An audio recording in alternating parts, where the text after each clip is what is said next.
Welcome back. I hope you're safe, warm, and far from anything resembling logic. Tonight's journey is not for the squeamish or the sensible. It's for the curious, the tired, the gently unhinged. We'll be exploring a cure so strange, so royally inappropriate that it turned tombs into medicine cabinets and kings into cough drops. So, settle in. Let your breathing slow. And if the air feels just a little dry, a little dusty, well, that's just history seeping through. Now, let's begin. Let's talk about mummy powder, the cure made of kings. It begins, as most catastrophes do, with a corpse. But not just any corpse. A king. A king who once ruled a kingdom that no longer exists, under a sun that never set, in a land so dry that even the afterlife got sunburned. And then one day, this royal body was chopped, boxed, smuggled across oceans, ground into dust, and brace yourself, eaten with honey. Or stirred into warm wine. Or snorted at dinner parties. For your health, of course. Welcome to the golden age of mummy powder, the miracle remedy made of empires and embalming fluid, consumed by nobles, prescribed by doctors, and sold by people who believed that ethics should be optional after 4 p.m. Tonight, you and I shall drift gently into the powdered shadows of history where Egyptian royalty went from pharaoh to pharmacy shelf. A time when medicine looked suspiciously like necromancy and the answer to what's good for a headache was often try this dried priest. It was the Renaissance, a time of rebirth, of rediscovery, and of flamboyant bad decisions. Scholars were translating ancient texts. Artists were inventing new ways to paint naked people. And doctors, well, they were rummaging through tombs like bargain hunters on Black Friday. And what did they find? Gold? No. Mumia. A sticky resin-soaked mystery pulled from the chests of the embalmed. It smelled like death, looked like ash, and somehow convinced Europe it was the cure to almost everything. Bruises, tuberculosis, epilepsy, heartbreak, just add mummy. It started with misunderstanding. The word mumia originally referred to a bituminous substance used in embalming, a kind of ancient petroleum jelly scraped from inside the body cavities of preserved corpses. Delightful, yes? But somewhere along the way, the term began to include not just the embalming goo, but the entire preserved body itself. Which is how kings became capsules. Which is how centuries of dynastic dignity became one scoop away from being served on toast. You see, early physicians believed that this dark, resinous material held magical properties. Because of course they did. They saw that mummies were old. Very old. And they thought, well, if this guy lasted 2,000 years, maybe a pinch of him will help my uncle's gout. Mummy powder soon became the Renaissance equivalent of a wellness smoothie. Only instead of kale and chia seeds, it was flavored with linen, dust, and questionable morality. It was ground, sieved, packaged, and sold in apothecaries next to jars labeled dragon's blood and fox lung. And people bought it. By the fistful. Not peasants, mind you, but nobles, cardinals, poets, queens. The kinds of people who could afford to sprinkle royalty on their breakfast oats and call it a detox. In fact, some took it so seriously they kept small silver boxes of mummy powder on their belts, like snuff tins, but haunted. They'd dab a bit on the tongue after dinner. Or offer it to guests as a polite gesture, the way we might pass a mint or a small glass of doom. Doctors wrote glowing recommendations. Restores vitality, they claimed. Fortifies the blood, reinvigorates the spirit. One physician even described it as the most noble of medicaments. Another said it was the very breath of life, if the life you prefer is mildly cursed and smells of resin. Of course, none of it worked. People still died, often faster. But death didn't stop the demand. In fact, it increased it. Because as with most things involving expensive corpses, scarcity breeds desire. And that meant mummies became currency. Smuggled, traded, looted from tombs, sold at ports, and occasionally faked. Yes, when authentic pharaohs became too rare or too pricey, clever entrepreneurs began manufacturing counterfeit mummies. They dry out criminals, beggars, or anyone who wouldn't be missed, slather them in tar, wrap them in old linens, and voila, fresh ancient mummy for your morning tea. Don't think of this as cannibalism, though. That would be uncivilized. No, this was therapeutic anthropology. And besides, the church said it was fine. Mostly. Some theologians argued that since the mummies weren't Christian, consuming them didn't violate any particular rules. After all, if God didn't want us to eat pharaohs, surely he wouldn't have preserved them so neatly. And so this practice, this powdered pageant of medical delusion, marched on. Through palaces, through pharmacies, through polite society and foul-smelling hospital wards. Swallowed, snorted, smeared, revered, all because a few men in robes decided that the best way to honor the dead was to ingest them. Tonight, we'll follow that madness. From the glittering halls of Cairo to the velvet parlors of Paris. From the tombs of Thebes to the pockets of physicians with poor impulse control. There will be recipes. There will be side effects. There will be absolutely no common sense. But there will be you. And me. And a quiet descent into the sweet, crumbly horror of human ingenuity gone terribly sideways. So close your eyes, breathe deep, and if you smell something ancient, dry, and slightly spicy, it's working. Let us suppose just for a moment that you are unwell. Your humors are misaligned. Your liver is melancholy. Your spleen sighs softly with every step. You are, in short, suffering from a vague and fashionable 17th century condition that likely doesn't exist. You've tried everything. Goat vapor, pigeon compresses, a small bell rung near your feet at sunrise, and still nothing. So your physician, who studied medicine under a tapestry and owns more rings than books, gives you a final prescription. He leans in and whispers, "Have you considered a powdered king? Not a whole one, of course. That would be excessive. Just a teaspoon, perhaps mixed with honey, or red wine, or if you're truly adventurous, warm milk." This was not a joke. This was the recipe. Take one ancient pharaoh, strip him of dignity, grind his body into a fine gray dust.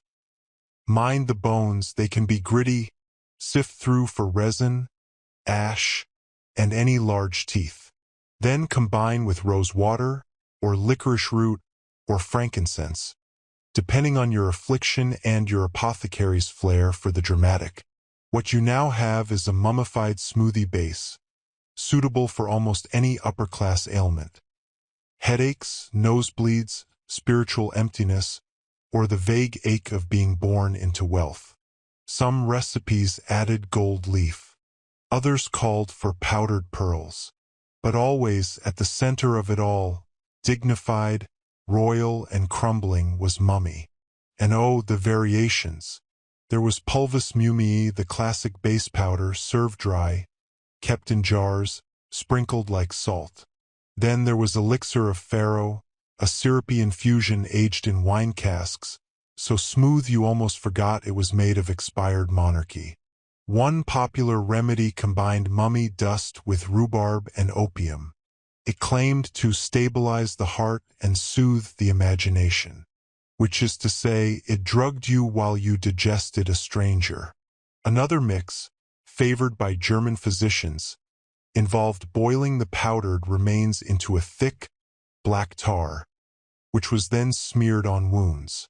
Yes, a corpse-based ointment, rubbed directly into open skin. Moisturizing? Possibly. Cursed? Almost certainly. Some perfumers, sensing a trend, even bottled mummified oils as colognes. One 18th-century French noble reportedly wore essence of Osiris behind his ears during courtship. It was said to smell of cloves, smoke, and mild existential dread. There were candles made of mummy wax, lip balms, lozenges, and at least one recorded instance of someone baking mummy into a delicate sponge cake served during tea. No one objected, because when everyone's doing it, No one thinks to ask why. Even the packaging was elegant. Powdered mummy came in small velvet pouches or ornate glass vials sealed with wax. Apothecaries sometimes included miniature scrolls inside, explaining the pharaoh's imagined biography, Ramseth the Swift, Nebuchadnezzar the Wise, though in truth, most were nameless peasants or unfortunate prisoners. No matter, it was the idea that mattered. You weren't just ingesting crushed anatomy. You were absorbing legacy, the wisdom of ancient kings, the power of divine rulers, the faint, gritty taste of colonial arrogance. There were rituals, too. Mummy powder wasn't always taken casually. Some performed full ceremonies. They'd light incense, play somber lute music, and drink the powder in silence while reflecting on the brevity of life and the nutritional value of the dead. Poets found inspiration in it. Mystics found visions.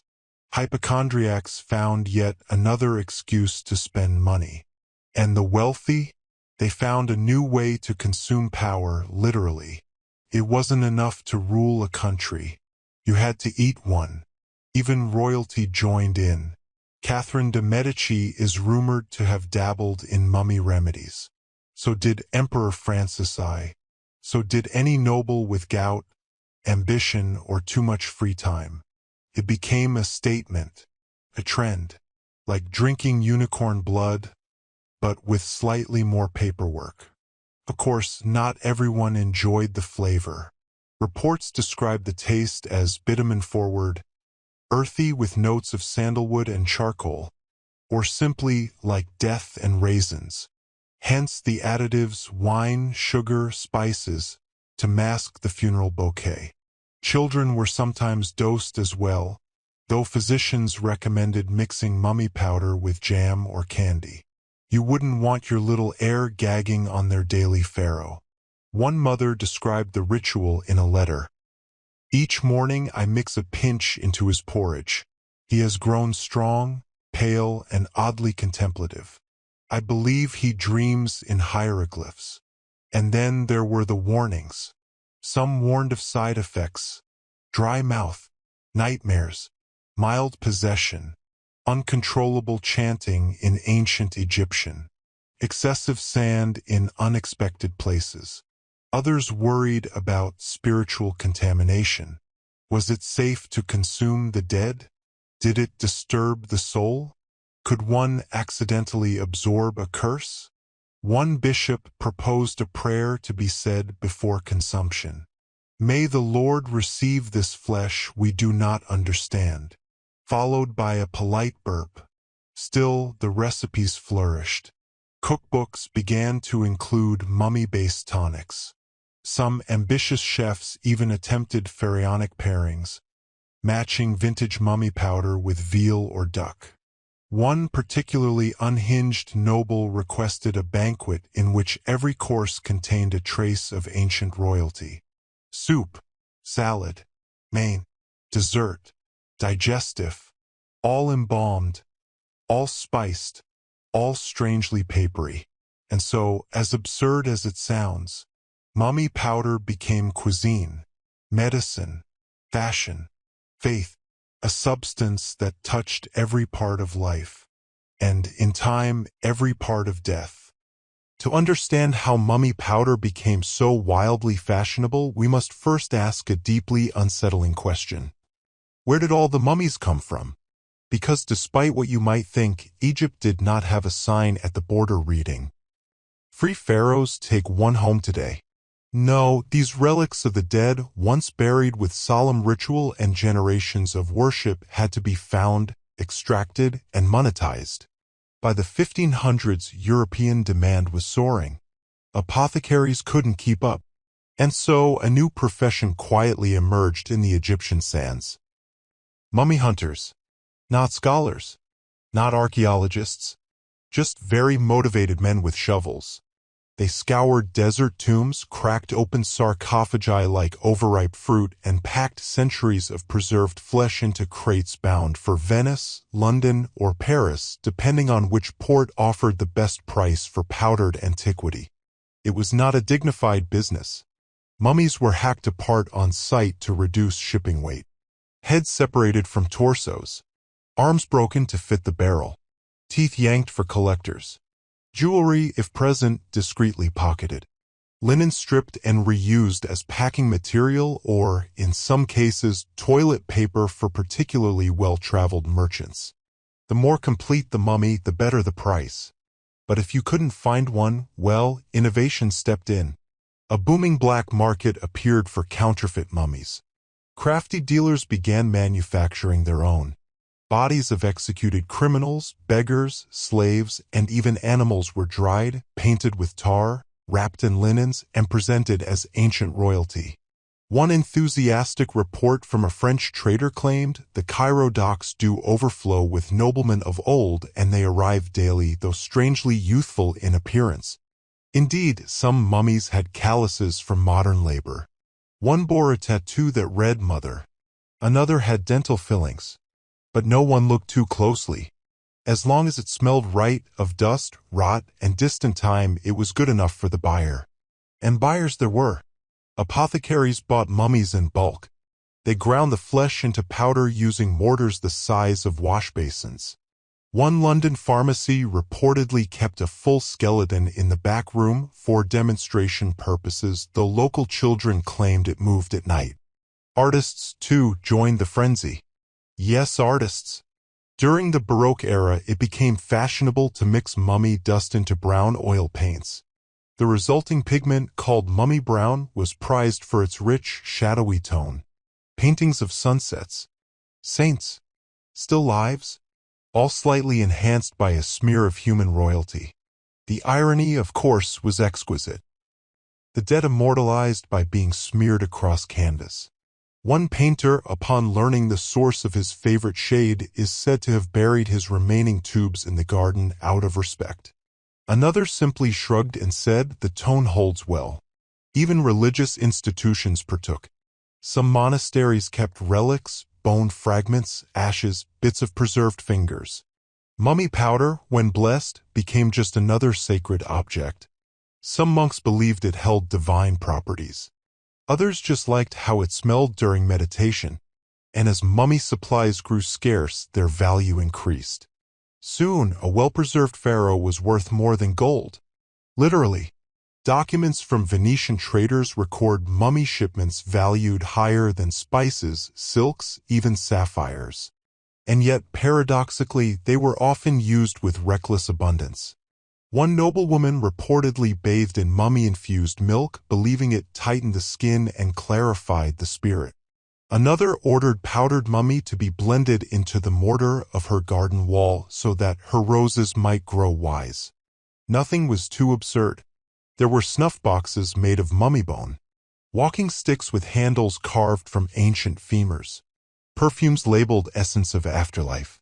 The body of a single pharaoh might be scattered across 5 countries, his skull in a German apothecary, his ribs in a Spanish hospital, his feet dangling as trophies in a British drawing room, and his powdered heart being swallowed with tea in Florence. He had been a god once. Now he was garnish. And with each sale, each sprinkle, each greedy inhalation, the distance between reverence and ridicule grew smaller. The mummy was no longer a person. He was a product, and like any product, he had branding. Some merchants invented elaborate backstories. This powder was taken from the tomb of Seti the Magnificent, claimed one bottle, though it was more likely sourced from a Cairo alley behind a fish market. Others used exotic-sounding blends, Temple Blend, Priest's Reserve, Osiris Gold. One even marketed his mummy powder as cruelty-free, which was deeply ironic given the circumstances. Still, the buyers came. Doctors with hollow eyes, collectors with too many rooms, and aristocrats with imaginations as soft as their pillows. No one questioned the ethics, because ethics are inconvenient when you're holding powdered kings. Morning comes gently to the manor. Birdsong. sunlight spilling across the velvet curtains, and the faint, earthy scent of embalming resin wafting from the silver dish beside the bed. Your valet knocks softly. "Good morning, my lord," he says, bowing slightly. "Your pharaoh is ready." And so begins the day. You rise not quickly. Nobility prefers to ascend from sleep as if waking from a light coma. A silk robe is draped across your shoulders. Slippers made from the skins of underpaid animals are placed at your feet. And the apothecary's boy enters, holding a delicate spoon. Inside it, exactly 1/2 gram of pulvis mumi powdered mummy, freshly ground and sifted, aged for optimal flavor, harvested from a reputable tomb, and allegedly belonging to someone who once ruled Upper Egypt with terrifying efficiency. You open your mouth. The spoon is administered. There is a pause, a swallow. The taste is familiar now: old paper, incense, iron, and misplaced confidence. Breakfast follows. Soft eggs, boiled meats, a smear of mummy jelly on toast, prepared with blackberry and cassia, served with chicory coffee and a whispered reminder from your steward. You've a séance at noon and an execution at 4. But first, your morning health regimen. You lie back as your personal physician enters, smelling faintly of mustard and death. "Let us begin the draining," he says politely. 2 leeches are applied behind the ears, 1 to each temple to balance your thoughts. Then, a cup of wine with a pinch more mummy powder. "For circulation," the doctor insists. You nod. Circulation is important, though you're not entirely sure what it is. Next, your nostrils are packed with crushed sage, and your ears are cleansed with droplets of rose oil infused with mummy essence. You blink twice. The room seems to shimmer. This is normal. Outside, a gardener is watering plants with a mummy-based compost tea. He hums. The roses are unusually tall this season, and some appear to lean toward the sound of ancient flutes. No one mentions this. Back inside, your bath is prepared. A large copper tub, milk, lavender, and, of course, a spoonful of mummy powder stirred until cloudy. You soak. You reflect. A servant reads aloud from a book of herbal wisdom, though most of it seems to be aggressive guesswork. To relieve melancholia, he reads, apply a poultice of goose grease and pulverized farro to the left elbow during waxing moon. You nod slowly. Goose grease it is. After the bath, your skin is rubbed down with a mummy-infused balm. Promises to tighten the spirit, which is good, as yours has felt especially loose lately. Dressed now, you move to the drawing room. A soft chair, a thin cigar laced with papyrus oil, and the morning newspaper, which reports an unfortunate shortage of high-grade mummy powder due to pirate activity in Alexandria. You cluck your tongue in sympathy. From the corner of the room, your apothecary clears his throat. Would you care for today's emotional tonic? He asks. You nod. He produces a small crystal vial. Inside, a dark brown liquid shimmers. It contains the powdered lung of a vizier and 3 drops of monk's blood. You sip. Tastes like betrayal and cinnamon. At 10 a.m., your friend Lord Dunsworth arrives for tea. He is paler than usual, having tried a new remedy involving powdered priest and lemon peel. You compliment the shade. He gives you a sachet of Temple Blend mummy powder, wrapped in silk and labeled, may contain divine fragments. You pretend to be delighted, though of course your own stash is better. Imported. Single farrow origin. None of that fake tar and rat nonsense the street apothecaries are pushing these days. Conversation drifts to topics of the day. Which cardinal collapsed during Mass after snorting too much embalming resin? Which poet has declared that mummy powder makes dreams more vivid, and is now drawing eyes on all his furniture. Whispers abound of a noblewoman who claims to be pregnant with the reincarnation of Seti I, though most suspect it's just the gardeners. At precisely noon, a courier arrives from the port. He carries a small, lead-sealed box. Inside, a tooth, still gold-capped, with a note, believed to be royal. Handle with reverence or brandy. You hold it up to the light. It glints. You smile. Today will be a good day. If you ever find yourself in a 17th century apothecary's shop, don't panic. Just breathe deeply. Ignore the dust. Ignore the faint moaning sound from the cabinet marked experimental.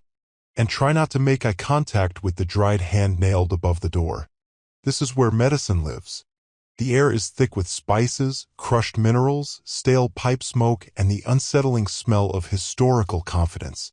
Shelves line the walls, bowing slightly under the weight of jars, boxes, vials, and curiosities that once had names but now have warnings. At the center of the room stands the apothecary, a man of science, a man of secrets, a man who hasn't blinked in 3 minutes. His apron is stained with substances that don't exist anymore. His fingers are yellowed from turmeric, ink, and things we don't ask about. He wears a monocle for show and carries a mortar and pestle like a priest carries a chalice.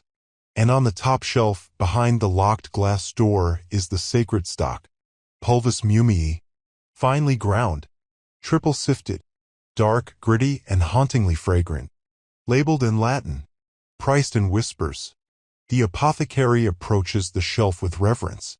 He unlocks it using a tiny brass key hidden in a locket shaped like a skull. Inside, the mummy powder is kept in sealed porcelain jars marked with little painted cobras and pharaonic symbols that no one truly understands. Beside the jars, a scroll. Imported from Alexandria. Verified royal. Do not expose to sunlight or Protestantism. He selects one jar, dusts it, gently opens it. The smell is unmistakable: old parchment, desert wind, dried plum, and dental regret. He places a small spoonful on the balance scale, weighs it against a fragment of bone, nods approvingly. Today's batch is pure, but it wasn't always like this. Years ago, when he first entered the trade, he was naive. He thought medicine was about healing, that tinctures were made from herbs, that patients should outlive their prescriptions. Then he met a man at the docks, a man with crates, and maps, and teeth that didn't all belong to him. He offered the apothecary a sample. Try this, he said. From a king. Still crunchy. That night, the apothecary brewed his first mummy tonic. It cured nothing, but the dreams were vivid, and the profit divine. Soon he became a specialist. He developed blends. Pharaoh's balm for wounds that refused to heal. Osirian ash for melancholia and tax anxiety. Priest's dust for when you needed a spiritual reset or to win an argument. He offered mummy powder in capsules for the squeamish, in candies for the fashionable, in lozenges for traveling bishops. And if he ever ran low, well, there were substitutes. Old leather, charred wood, even powdered lizards. He'd mix them with just a touch of genuine mummy to maintain authentic flavor. Customers rarely noticed. If it was dark, dry, and made them hallucinate slightly, they assumed it worked. But sometimes someone would notice. Like the duchess who claimed her powdered pharaoh tasted too Christian. Or the merchant who found a button in his jar and questioned its dynastic origin. In those cases, the apothecary apologized profusely, offered a refund, then invited them to a private demonstration where he burned a mummified toe in front of them. The smell convinced them. Business thrived. He received letters from nobles, bishops, even minor royalty. One note read, "Dearest doctor, your latest shipment gave my gout a strange dignity. I am both in pain and in awe. Please send more." He framed it.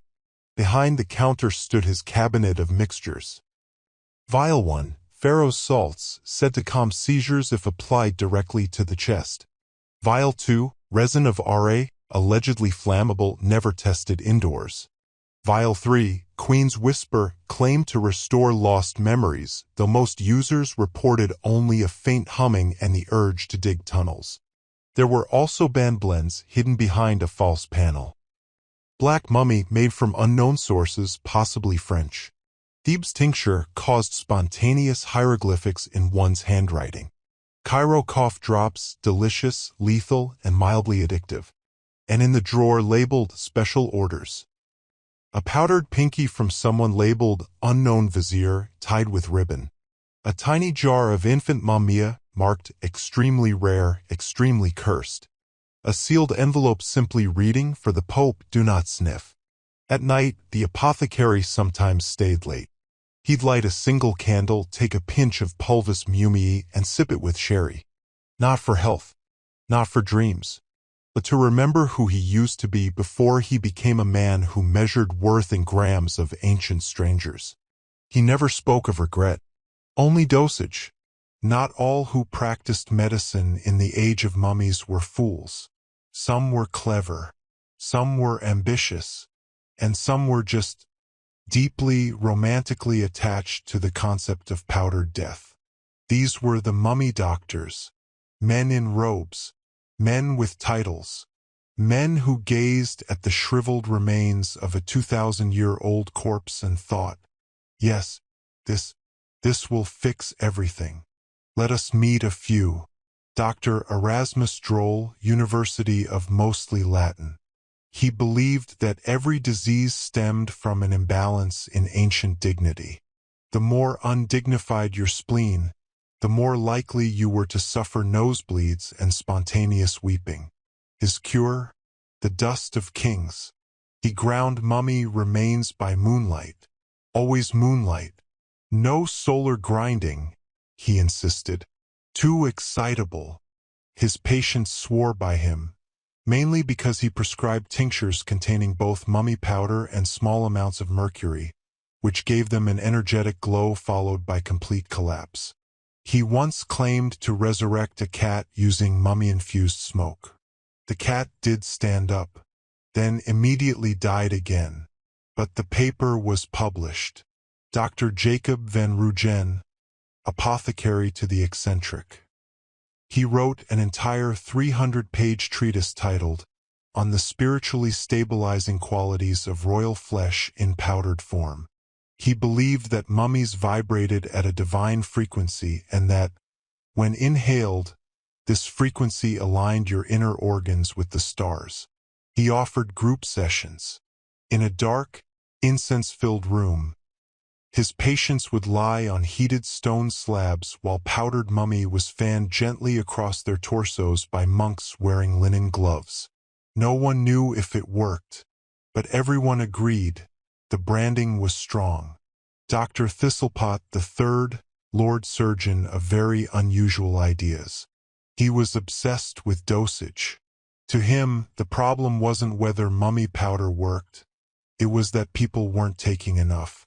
He recommended 1 tablespoon at sunrise, 1 with each meal, 1 before sex, and 1 final pinch in the grave.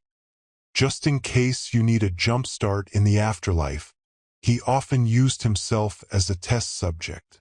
By age 42, his skin had become leathery and sweet-smelling. His eyes, according to reports, no longer blinked at socially acceptable intervals. But his bones, he claimed, sang softly at night. And isn't that what we all want? These were not fringe men. These were lecturers, court physicians, members of societies with names like the Gentlemen's League of Eternal Wellness. They debated not if mummy powder was medicine, but how best to apply it. Orally? Certainly. Topically? In some cases. Via enema? Briefly fashionable. Smoked in a long pipe carved from a femur? Only on weekends. Some insisted it cured madness. Others claimed it caused it, but that was part of the healing. To understand the mind, said one, you must first misplace it. A doctor's cabinet. Inside their offices, the cabinets were filled with wonder. Jars labeled, "Pharaoh Fragment, excellent with port." Rolls of papyrus soaked in tinctures, then used as bandages. A framed chart comparing various dynasties, healing potential. Ramesses II, they claimed, was energizing. Tutankhamun, unstable, but effective for coughs. Cleopatra's powder was said to improve romantic vigor, though most samples were suspiciously glittery. Some doctors began mixing mummies to create personalized blends. 2 parts high priest, 1 part teenage noble, a dash of ceremonial cat. The goal was balance, harmony, depth of experience. They called it corporeal alchemy. Clinical trials? Yes, in a manner of speaking. One French doctor fed mummy powder to 100 soldiers during a march across the Alps. The men reported a vague sense of direction, increased sweating, and one instance of accidental poetry. Another claimed to cure plague victims by encasing them in mummy-lined blankets. The patients died, but reportedly smelled excellent. A Bavarian physician created a full mummified spa experience, with baths, facials, and internal scrubs. The waiting list included 3 bishops and an actress who insisted her dreams were now set in hieroglyphics. And yet not all agreed. Some traditional physicians warned against mummy powder. They pointed to the smell, the inconsistencies, the way patients sometimes began whispering in dead languages. One medical council declared it unsuitable for use on horses, bishops, or the emotionally fragile. But these warnings were often drowned out by the louder voices of mummy influencers. Yes, even then, there were those who made their name by swearing that a dash of ancient corpse dust could do anything. Whiten teeth, clear skin, fix marriages, improve handwriting, reveal one's inner pharaoh. Some printed testimonials. I used to suffer from ennui. Now I see visions of the Nile. My arthritis is unchanged, but I no longer fear death. My lover left me, but I still have my jar. In the end, these doctors weren't trying to scam anyone. They believed, truly, deeply, madly, because medicine in that era wasn't about evidence. It was about narrative. If you could tell a good story, you could sell a cure. And what better story than this? Here lies a king, now reduced to ash, and now part of you. A healing so poetic, even death had to nod in approval. At some point in history, a decision was made quietly, efficiently, and entirely without ceremony that the dead could be monetized. And from that moment on, a new kind of marketplace emerged. Not for grain, not for spices, but for royalty in various stages of decomposition. This was the mummy market. It began naturally in Egypt, not in golden halls or sacred temples, but in back alleys, storage sheds, and the rear entrances of museums that didn't ask too many questions. Tomb robbers, smugglers, and enterprising farmers all saw the opportunity. Why grow onions when you could dig up a 2,000-year-old pharaoh and sell him by the inch? Word spread fast. Europe wanted mummy powder. Europe wanted mummies for display. Europe wanted chunks of ancient prestige to grind, bottle, paint with, or simply own. So Egypt, willing or not, became the supplier. Caravans began appearing in desert villages, loaded not with goods, but with arms, legs, ribs, and jawbones. Some wrapped, some not, some still muttering. Ports became processing hubs. In Alexandria, crates labeled ancient pottery conveniently rattled like bone.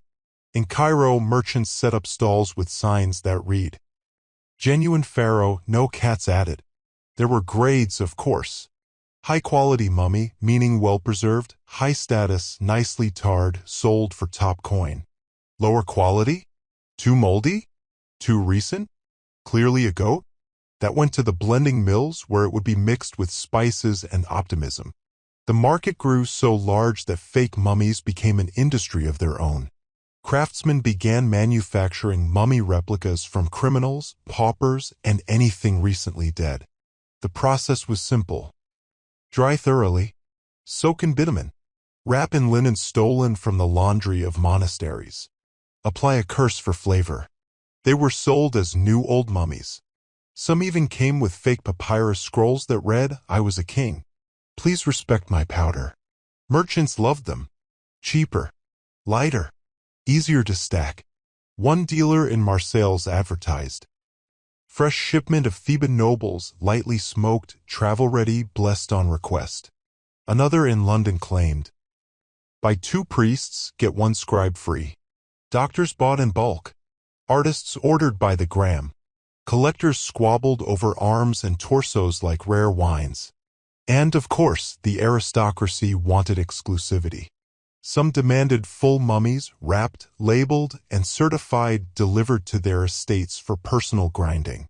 One nobleman insisted on a mummy with intact eyelids for proper eye contact during communion. Meanwhile, auctions sprang up in cities across Europe. At one in Amsterdam, a partially burned mummy sold for more than a country house. In Venice, a bidding war broke out over a toe allegedly belonging to Nefertiti. It turned out to be a potato. But no one complained. The idea had value. There were catalogs, glossy, hand-drawn illustrations. Descriptions like, "Priest, late dynasty, notes of frankincense, medium density. Royal consort, firm texture, pairs well with red wine. Miscellaneous fragments, good for beginners or decorative use." Some vendors offered subscriptions. For a monthly fee, you'd receive a curated selection of mummy parts, 1 small package per lunar cycle, each with suggested uses, recipes, and conversation starters. Sample card. This month's blend, Vizier's knee, excellent for emotional balance and swollen joints. Best taken with honey or mildred. There were even knockoff labels. In England, unscrupulous apothecaries sold jars marked "genuine mummy" filled with burnt bread, rat fur, and the ashes of last week's sermons. They claimed subtle spiritual resonance. Customers mostly wanted the jar. Despite the chaos, there were attempts to regulate. Medical guilds issued guidelines. No selling mummy powder with visible teeth. No labeling bones as extra crunchy. All shipments must include a declaration of probable dynasty. Customs officers began inspecting crates more closely.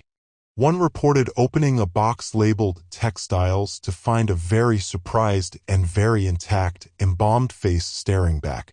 He fainted. The mummy was cleared as decorative cloth. Eventually, supply could not keep up with demand. Egypt's tombs were exhausted.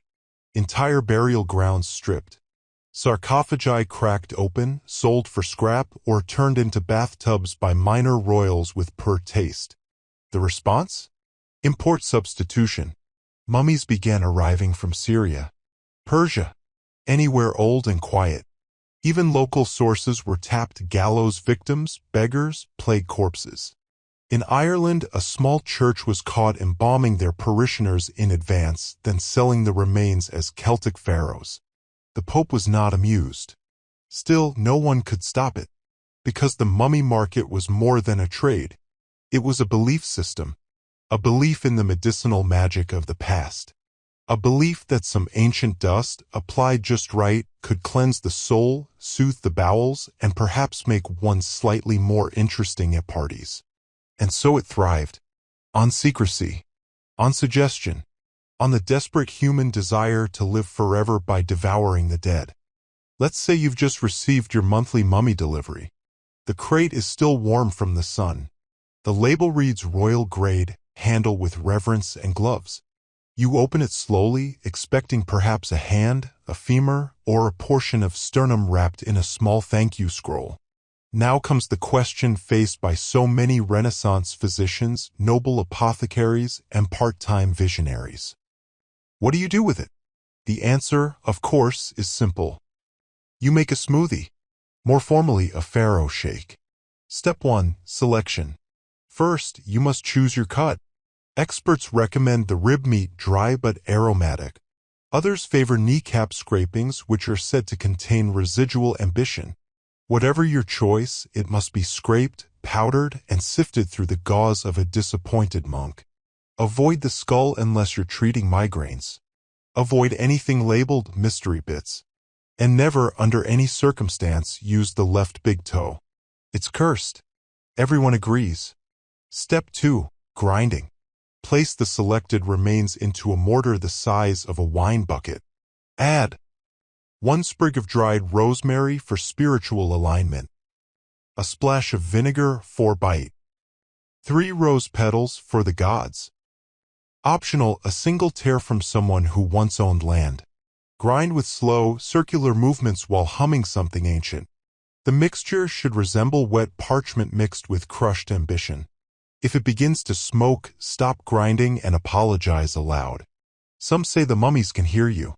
Others just like being polite. Step 3. Blending. In a large chalice, or if you're trendy, a clay mug carved to look like Anubis, combine the powder with liquid. Suggested base options: red wine, bold and warming. Warm goat's milk for the rural aesthetic. Rainwater collected during a thunderstorm, don't ask why, it's tradition. Optional add-ins: clove, myrrh, licorice root, a single pearl crushed for texture. 3 drops of blood from an honest man, difficult to source. Stir slowly with a bone-handled spoon. The result should be thick, fragrant, and mildly unsettling. Step 4. Invocation, optional. Before consumption, tradition requires a short recitation. Something like, "From dust thou camest, to dust thou returnest, and now into my intestines thou shalt travel. May your wisdom find a parking space within me." Light incense. Face vaguely east. Sip slowly. Step 5. Side effects. Most consumers report the following: immediate dryness of the mouth, sudden confidence, temporary visions of the Nile, unshakable urge to categorize things, mild sandiness in the throat. Some rarer side effects include spontaneous chanting in Coptic, knowing things you shouldn't, becoming temporarily bilingual in ancient Greek, hearing voices say thank you in a tone that may or may not be sarcastic.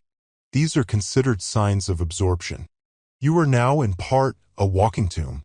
Bonus recipes: small blue diamond pharaoh toddy, mummy powder plus hot wine plus honey plus lemon. Soothes sore throats and existential dread. Small blue diamond sarcophagus seltzer, mix powder with soda water, lime, and a dash of shame. Excellent for brunches. Small blue diamond royal dusted truffles for the gourmet occultist. Serve chilled with regret. Of course, not all mummy preparations were drinks. Some came in paste form, spread on toast, served with figs, or baked into tiny pies with a papyrus leaf crust. One noble family served pharaoh pudding each winter solstice made from 2 eggs, crushed raisins, nutmeg, and a generous pinch of Osirian ash. The family crest now bears a scarab and a crossed spoon. Another popular treat was dynastic drops, hard candies made with cane sugar, date syrup, and a granule of mummy per piece. Sold in tins bearing slogans like "Suck like a scribe" and "Taste the afterlife." For children, mummy remedies were often hidden in sweets or layered in porridge. "Eat your history," mothers said. "It'll help you grow tall and terribly haunted." But the greatest praise was reserved for the pharaoh shake. It was more than a drink. It was ritual. It was status. It was a belief thick enough to stir that the past could be consumed and made present again. To drink a pharaoh was to say, "I am not afraid of death because I have already swallowed it." And that, in its deeply misguided way, was beautiful. At first, it seems harmless. A pinch here, a spoonful there, a daily sprinkle of powdered majesty with your porridge and port. And then one day you wake up different. Welcome to the side effects. Let's begin with the common symptoms. Dry mouth. Expected. You're ingesting a person who spent 2,000 years without hydration. Unusual dreams. Many report visions of endless corridors, jackal-headed librarians, or arguing with one's ancestors in hieroglyphs. Unexplained sand. Found in shoes, bedsheets, or gently falling from your sleeves when you're nervous. Some say it's a sign of alignment. Others just stop wearing black. Enhanced posture. Mummy consumers often develop a regal bearing. Shoulders straighten. Chins lift. Some begin giving orders to their pets in an imperious tone. The cat usually ignores them. Mood swings, especially around lunar phases. Some users grow melancholic during waxing moons, joyful during waning, and develop strong opinions about river floods. But then come the rarer cases. One gentleman in Florence began speaking ancient Egyptian in his sleep. He woke up one morning, stared blankly into a mirror, and declared, "I have returned." He later attempted to build a pyramid out of cheese and was quietly discouraged by family. Another woman reported that after a full month of daily mummy elixirs, she could no longer look at clocks. "They offend me," she whispered. "I am eternal now. Time is for others." She became a successful poet. There were reports of immortality, or more accurately, the sensation of immortality.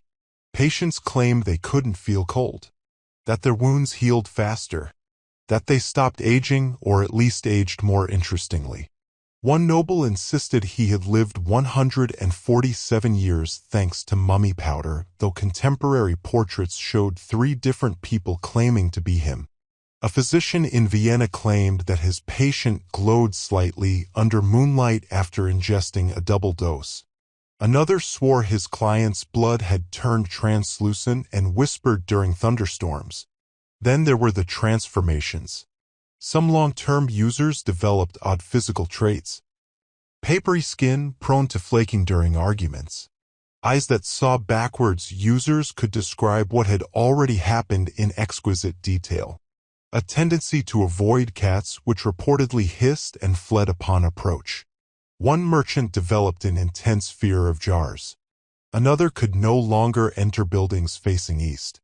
A third developed a craving for incense and solitude, then legally changed his name to the Echo of R.A. and retired into his own basement. Spiritual anomalies also arose. Priests warned that mummy ingestion could lead to soul overlap, the idea that part of the original pharaoh might still be in there, lounging around in your subconscious, making interior design suggestions and muttering royal decrees during your dreams. Some patients embraced this. One woman insisted she shared her mind with a wise embalmer named Hotep. He reportedly helped her solve crosswords and choose wallpaper. Others found the experience crowded. "I can't hear my own thoughts anymore," one user wrote. "They're all in chorus now, and they want to invade Nubia." Physical signs of alignment were prized by collectors. Sand patterns on the skin.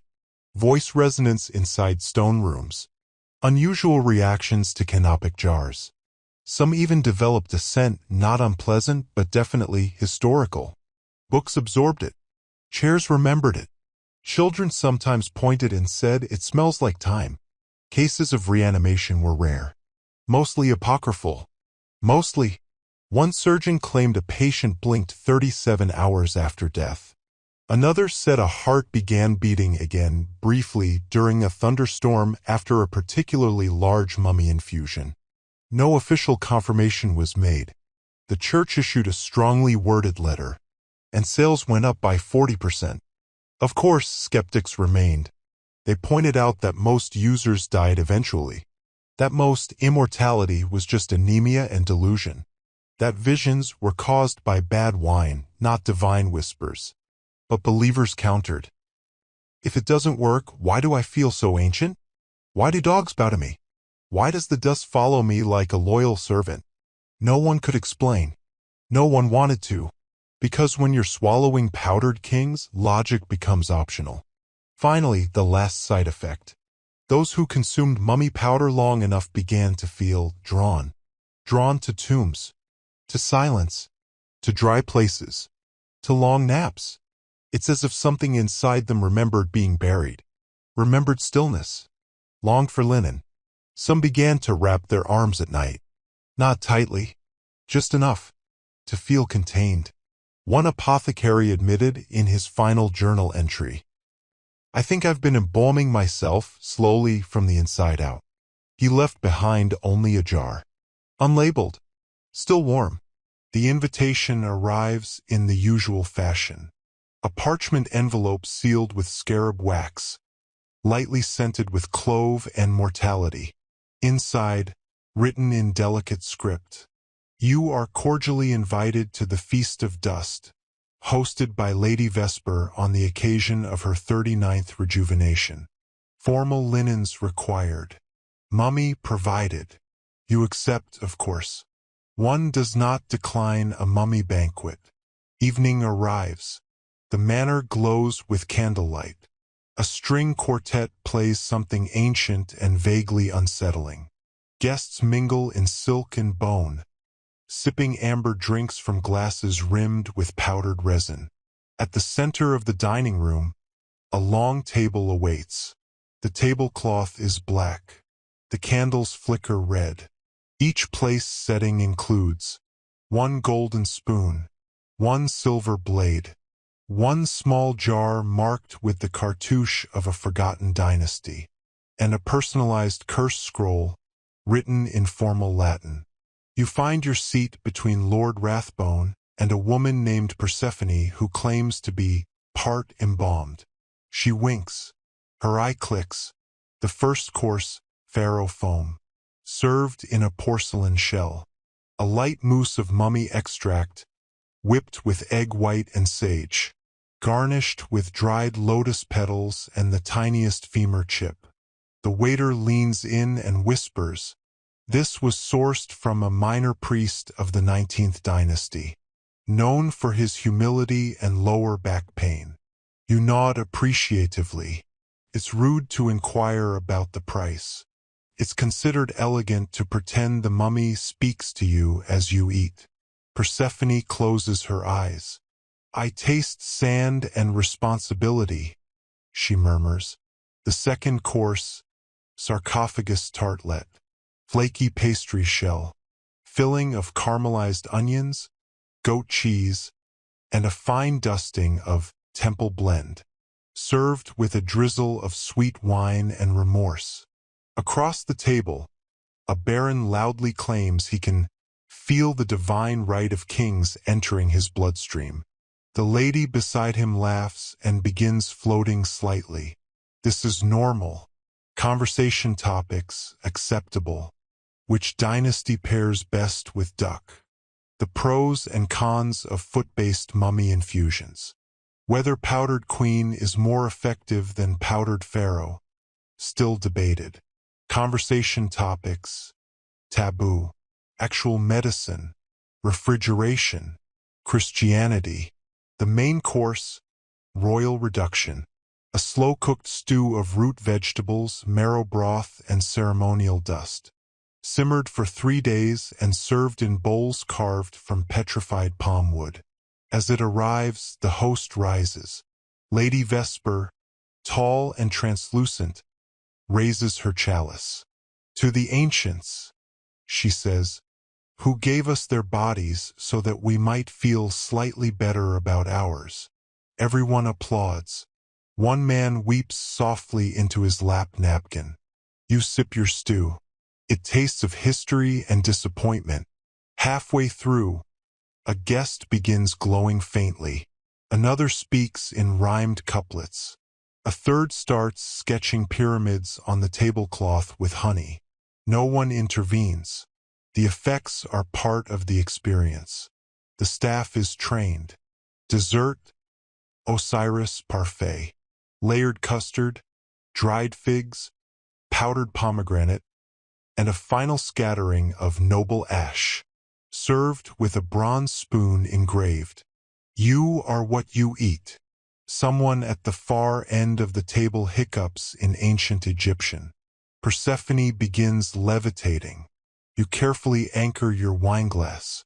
Etiquette notes, always chew mummy-based foods 3 times only. More is presumptuous. Never request extra dust. It implies spiritual greed. Compliment the blend, not the corpse. Exquisite texture is fine. Nice pharaoh is not. If a bone fragment gets stuck in your teeth, remove it discreetly and place it under your chair for later interpretation. As the meal ends, the host distributes small parting gifts. Each guest receives a tin of after-dinner breath powder, now with real vizier, and a fortune scroll reading something like, "Your soul is aligned. Avoid owls. Travel west." You thank Lady Vesper.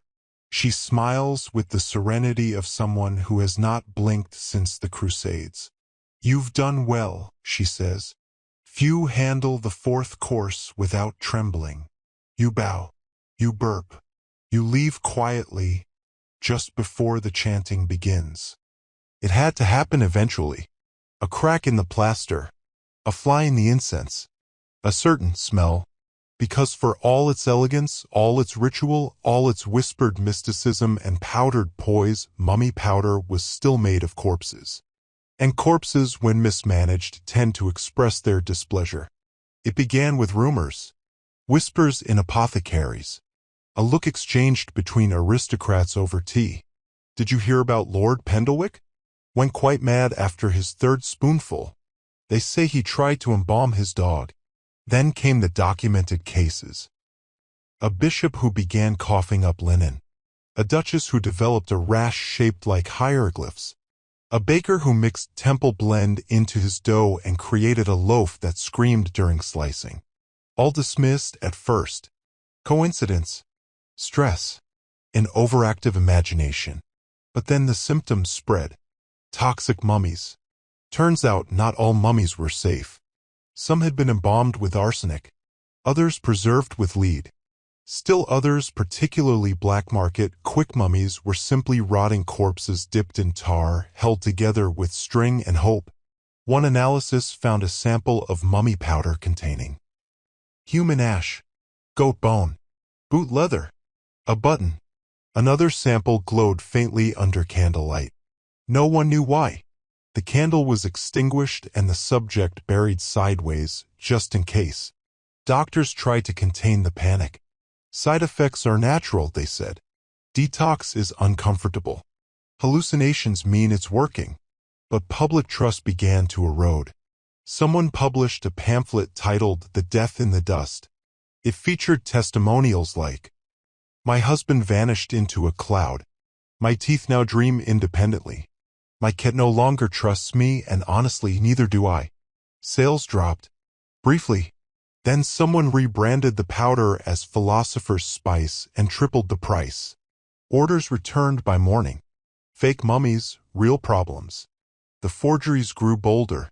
Some were made from livestock. Some from criminals. Some from recently deceased relatives who simply weren't popular. One conman sold 40 jars of High Priest of Thebes powder that, upon testing, turned out to be charcoal mixed with paprika and ambition. Another shipped entire mini-mummies that were, in fact, papier-mâché filled with cinnamon and despair. A scandal erupted when a nobleman discovered his prized mummy was wearing a 17th-century wedding ring. He was no pharaoh, the baron sobbed. He was recently married. The mummy was discreetly returned. Moral rot. But beyond the physical dangers, something deeper began to fester. A rot of ethics. Grave robbing became normalized. Looting sacred tombs was rebranded as archaeomedical extraction. Bodies became product. Identities erased. Lineages ground to powder and sold to strangers with mild digestive complaints. One traveler wrote, "In the markets of Cairo, I saw children playing with femurs. And I did not weep because I too was there to buy." Another confessed, "I stole a finger from a tomb. I sleep with it beneath my pillow. I no longer dream." Backlash. Reformers emerged. Preachers thundered from pulpits. You cannot steal life from death and call it healing. They were ignored. Scholars argued.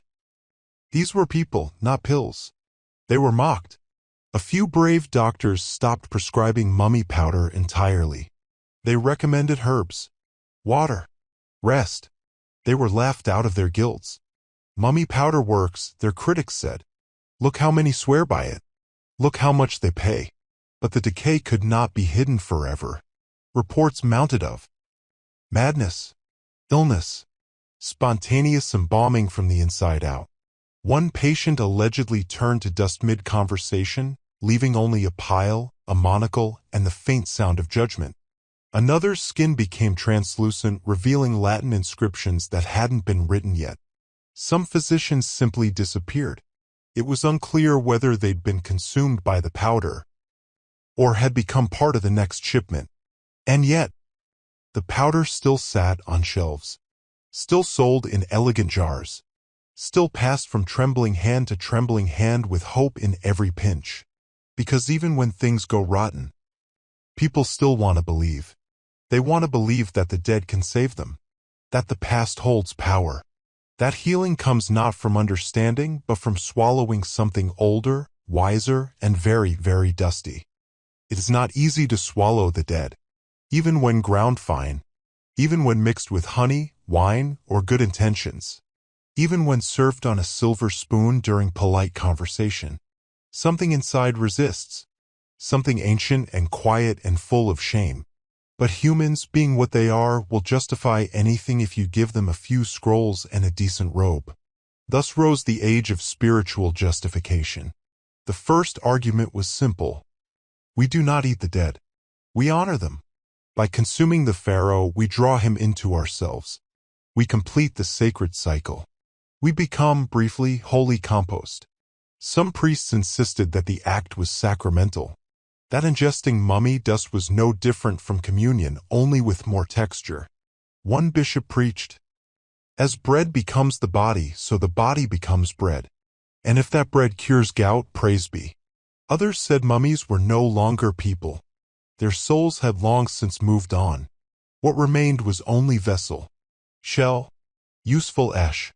A few theologians argued that since the Egyptians were pagan, their bodies were free from Christian consequence. This loophole proved popular. It also encouraged more pagan burials, just in case. Mystics offered deeper logic. They claimed that every mummy held echoes of divine knowledge, that through consumption, one could unlock past lives, lost languages, and rare spices of the mind.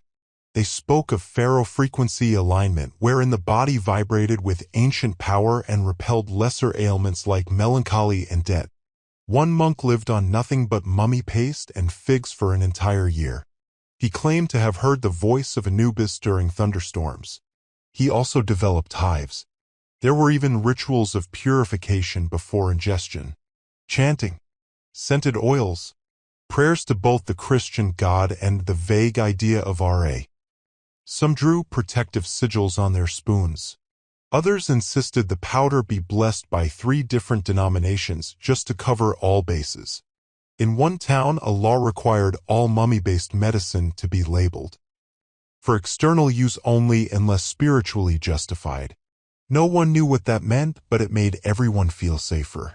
Some argued that the dead had offered themselves, that mummies in their wisdom had allowed their remains to be preserved. Not for remembrance, not for rest, but for medicinal redistribution. It is their gift, said one poet, a final act of service, a dusty kiss from history.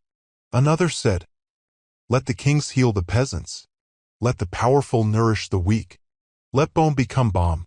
They framed it as justice, as a kind of equality, as if being eaten by strangers somehow evened the scales of empire. There were scrolls, declarations, even official approvals.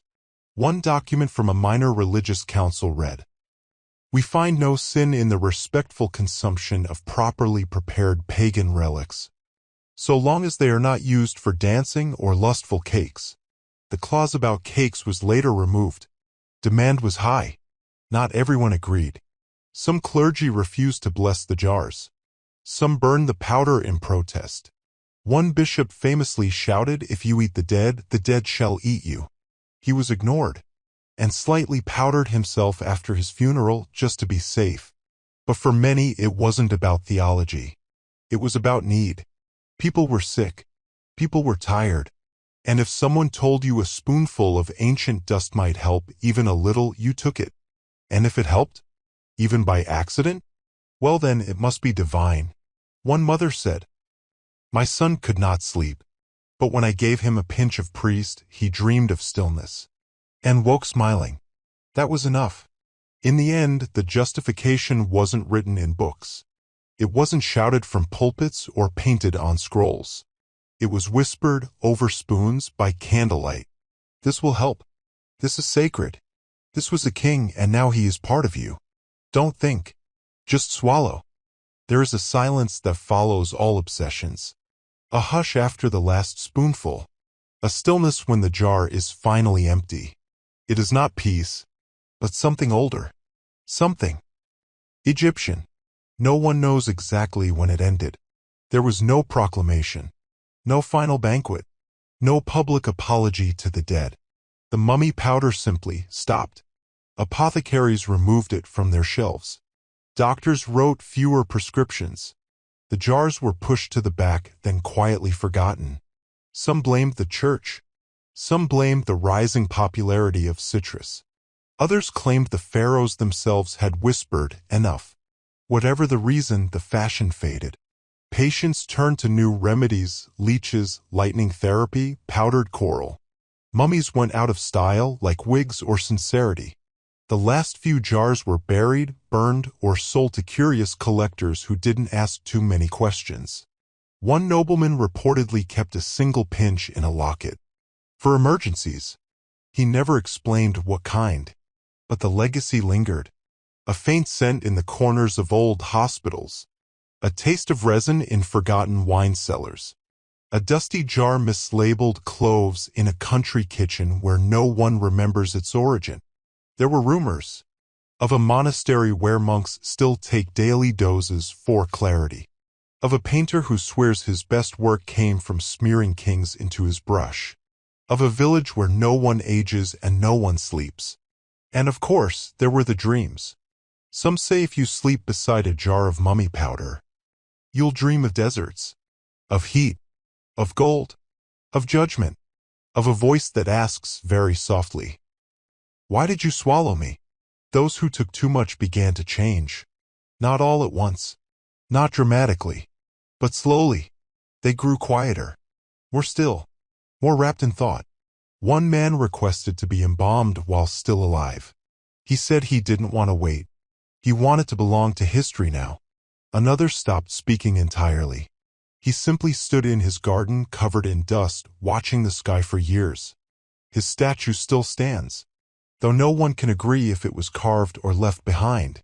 In time, mummy powder became a footnote, an anecdote, a warning.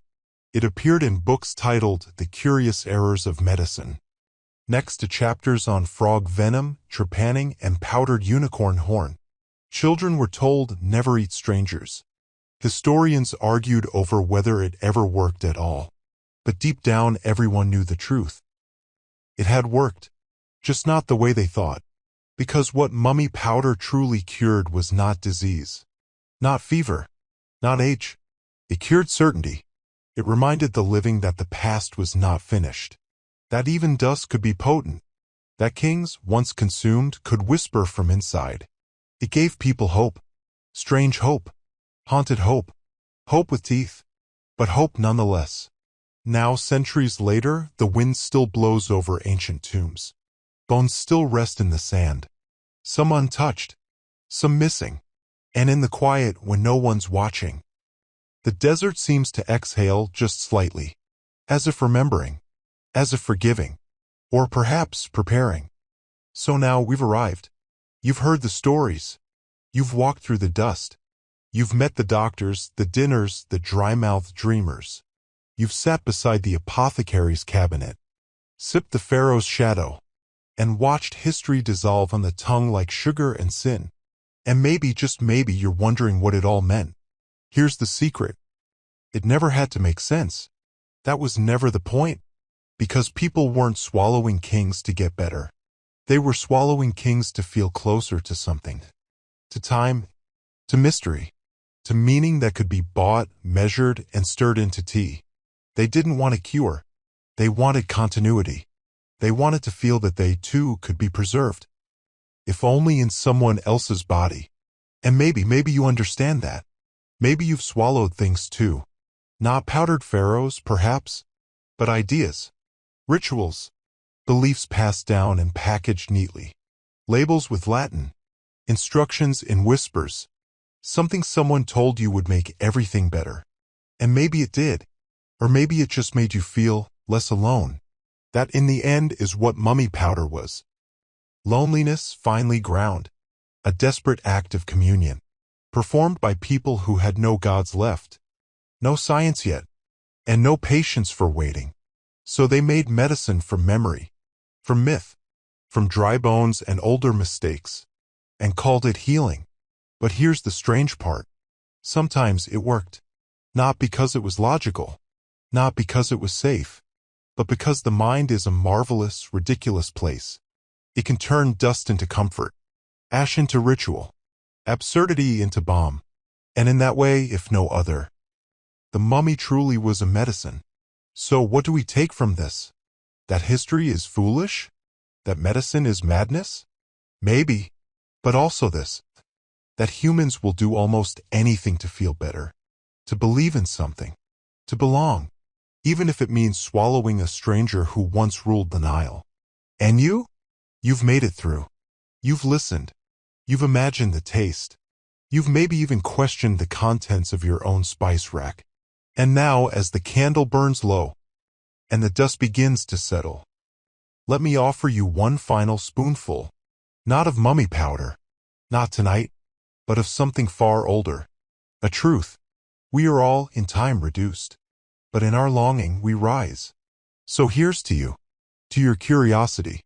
To your beautiful, unreasonable belief that stories still matter. Close your eyes. Let the silence in. And if you dream tonight of temples, linen, and soft laughter from beneath the sand, well, you've been listening.